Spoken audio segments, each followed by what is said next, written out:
UP में होने वाले उपचुनाव में बसपा पहली बार मायावती के नेतृत्व में सभी 10 सीटों पर चुनाव लड़ेगी। पार्टी प्रमुख मायावती ने लखनऊ में जिलों के पदाधिकारियों की बैठक में इसकी घोषणा भी की है।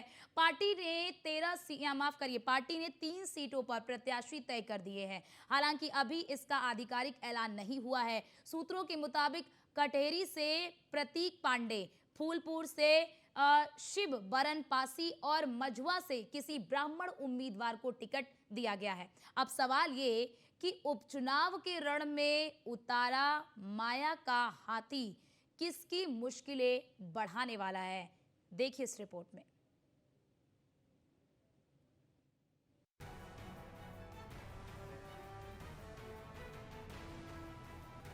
माया का मन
शून्य पर सिमटने के बाद बसपा प्रमुख की कोशिश है कि उपचुनाव में बेहतर प्रदर्शन किया जाए।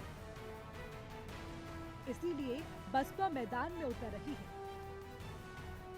बसपा सुप्रीमो मायावती ने जिलों के पदाधिकारियों की बैठक बुलाई और इसमें उपचुनाव को लेकर रणनीति तय की। साथ ही जोनवार फीडबैक भी लिया। चुनाव में तो ये बड़ी बड़ी बातें कर रहे थे, संविधान बचाने की, आरक्षण बचाने की। अब ये जो 1 अगस्त को जो अभी रिसेंटली अभी जो निर्णय आया है, उस निर्णय पर तो अब ये संविधान नहीं दिखा रहे किसी को। अब ये आरक्षण की बात नहीं कर रहे हैं कांग्रेस पार्टी एंड कंपनी के लोग और भी पार्टियों के लोग। तो अभी नहीं ये संविधान की बात कर रहे, ना इनके आरक्षण की बात कर रहे। इनको कहा कि हम संविधान बचाएंगे, आरक्षण आपका खत्म हो जाएगा। अब ये चुप क्यों हैं? अब ये लोग चुप क्यों हैं? तो लेकिन इससे साफ जाहिर है, ना ये संविधान को बचाने वाले हैं, ना आरक्षण को बचाने वाले हैं। यूपी में किन 10 सीटों पर उपचुनाव होने हैं, आइए नजर डालते हैं। कटेहरी विधानसभा सीट, करहल विधानसभा सीट, मिल्कीपुर विधानसभा सीट, मीरापुर विधानसभा सीट, गाजियाबाद विधानसभा सीट, मंझावा विधानसभा सीट, खैर विधानसभा सीट, फूलपुर विधानसभा सीट, कुंदरकी विधानसभा सीट, सीसामऊ विधानसभा सीट। उत्तर प्रदेश में लोकसभा चुनाव में इंडिया गठबंधन से कम सीटें मिलने पर बीजेपी डैमेज कंट्रोल में जुटी है। बीजेपी 10 सीटों पर होने वाले उपचुनाव में पूरा जोर लगा रही है। खुद योगी आदित्यनाथ ने उपचुनाव की कमान संभाल रखी है। कहने के लिए तो योगी के कंधे पर 2 सीटों की जिम्मेदारी है, लेकिन सूबे के मुखिया की नजर 10 की 10 सीटों पर है। हालांकि योगी का सबसे ज्यादा फोकस अयोध्या की मिल्कीपुर सीट पर है, इसीलिए वो एक हफ्ते में 2 बार अयोध्या का दौरा कर चुके हैं। योगी का संदेश साफ है कि वो मिल्कीपुर सीट को किसी भी कीमत पर गंवाना नहीं चाहते। कि दुनिया के किसी कोने में कोई हिंदू प्रताड़ित हो रहा है तो उसके प्रति आवाज उठा सके, क्योंकि उसमें भी उन्हें लगता है कि अगर हम आवाज उठाएंगे तो कहीं यहाँ उनका वोट बैंक न खिसक जाए।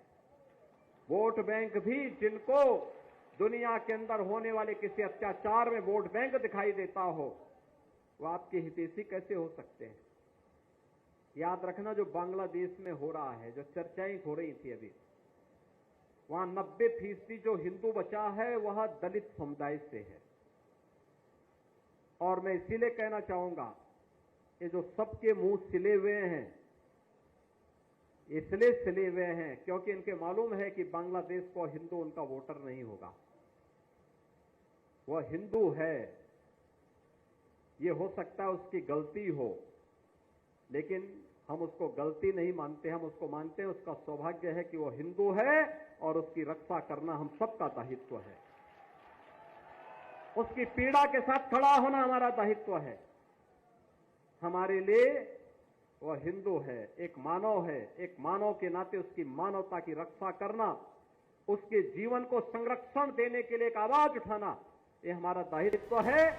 बीजेपी 2027 में होने वाले विधानसभा चुनाव से पहले राजनीति के सेमीफाइनल में सहयोगियों की बजाय अपने दम पर उतर सकती है। माना जा रहा है कि सिर्फ मीरापुर सीट पर आरएलडी को मौका मिल सकता है, जबकि बाकी 9 सीटों पर पार्टी अपने प्रत्याशी उतार सकती है। बीजेपी के लिए मिल्कीपुर सीट प्रतिष्ठा का सवाल है। मिल्कीपुर सीट योगी ने चुनौती के तौर पर ली।